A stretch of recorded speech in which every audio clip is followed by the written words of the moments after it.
What shall we have? Get your elbows off the table. Get your elbows off the table. All right, you're next. You see, I'm developing something interesting. Giant leap of faith.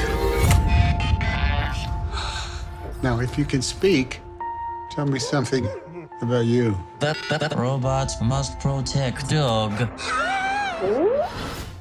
Hello everybody, welcome back to Screenstars. I'm here today to bring you my review for the 2021 science fiction drama Finch, a film that is directed by Miguel Sapochnik and it stars Tom Hanks and Caleb Landry Jones. Now, this film focuses on Tom Hanks' character Finch. There has been an apocalyptic event. There's like a solar flare that's happened on Earth that basically has devastated the planet. There are no more ozone layers, so during the day it's unlivable. You cannot survive on the planet's surface without like protective suits and things like that. So he's spent his life scavenging the lands, trying to survive, living like in his underground base. And along the way, Tom Hanks' character Finch managed to find and pick up a dog called Goodyear. Now, unfortunately, and this becomes very clear very early on in the film, Tom Hanks' character is terminally ill, and he wants somebody to care for his dog when he passes. So he creates a robot called Jeff, who is, I'm guessing, played and voiced by Caleb Landry Jones. And they set off on this journey to San Francisco, along the way trying to teach this robot Jeff what it means to be human and what it means to be the protector of this dog when he leaves him. Right, what are my thoughts on Finch? Well, I knew I was going to love this film. I've not heard a bad word said about it by anybody yet, and I just think I nearly call him Tom Jones, and Tom Hanks is an exquisite actor who can do anything, and he's no stranger to working with dogs, as we all know. And this film it's one of those post-apocalyptic films that doesn't lean on the cliches.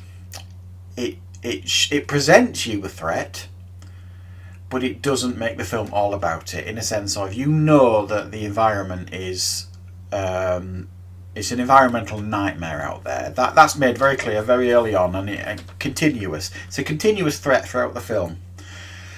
You also know that other humans that may be surviving in this place are going to be a huge threat, because it suggests it, and it gives a couple of examples of this. And there's a great scene in the film. It's very, very tense, where they are pursued by what you would assume to be dangerous humans, but again, you don't see them, doesn't focus on it. You know that threat's there. Other films would have focused very heavily on, like, humans being really horrible and torturing people, all that kind of stuff, all the stuff that you see over and over again in like post-apocalyptic films. This film knows what it is. The very central core of this film, it's just heart and emotion. And it's literally about these three people in an RV travelling to San Francisco. You've got Tom Hanks' character Finch, who's trying to teach this robot Jeff what it takes to, what it's going to take when he passes to look after this dog, Goodyear. So you've got this it's a post-apocalyptic road trip, but it is done with such care and such attention. And it's such a gentle film in many ways. I loved it. It kind of wraps you in a warm blanket and gives you the occasional gut punch. It's not nice and gentle all the way. Like I said, there's a couple of tense moments here and there, a couple of threats in regards to the environment and potential human threat. There's a couple of nice sequences here and there, but much of it is this road trip with these three characters in the RV: Jeff the robot, Finch, and the dog. And there's another robot as well called Dewey. And I don't suspect it's any coincidence that this little robot Dewey was called Dewey, because this film reminded me and is very reminiscent of Silent Running. Was it 1971? Something like that. Really classic science fiction film with Bruce Dern, and one of the robots on that was called Dewey. So I suspect it's no coincidence, because in a lot of ways the films kind of mirror each other, even though they kind of tell very different stories in many ways too. But within 10 minutes of this film starting, I immediately thought of Silent Running. And that's not a bad thing. And if you've never seen Silent Running, you really need to, because it's an absolutely superbly made science fiction film first, and it is just a beautifully emotional film as well. And this is one of those films that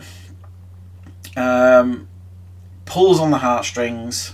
You know it's going to gut punch you. It's one of those films I'm watching it and I'm thinking, I just know this film is going to get me by the end, and it did. You know, I got very emotional at the end of the film, for all the right reasons, and it wasn't overly so. It wasn't like really in your face type stuff. It was quite tenderly done, I think, how they presented the actions later in the film.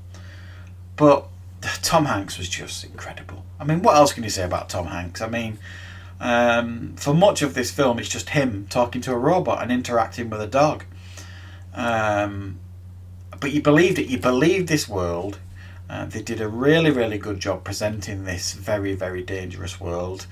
I say some films would have been really tempted to give us too much information. Some films would have been very tempted to show us too much about this world. This film knew that's not what this film was about. It just needed to suggest a lot of things and show some things, but it didn't need to, you know, overly do that. The real heart of this film was everybody that was in this RV, and it was really, really good. Really good relationship between Tom Hanks and Jeff the robot, and some really good scenes between all of them. The dog as well. Who doesn't love dogs in movies? Of course we all do, and this dog is no exception. Cute as hell, and has some lovely moments with Tom Hanks and Jeff the robot. So ultimately, his film is definitely worth watching. If you really want to watch a really nicely made film and knows what it's doing, it's actually quite smart in its approach.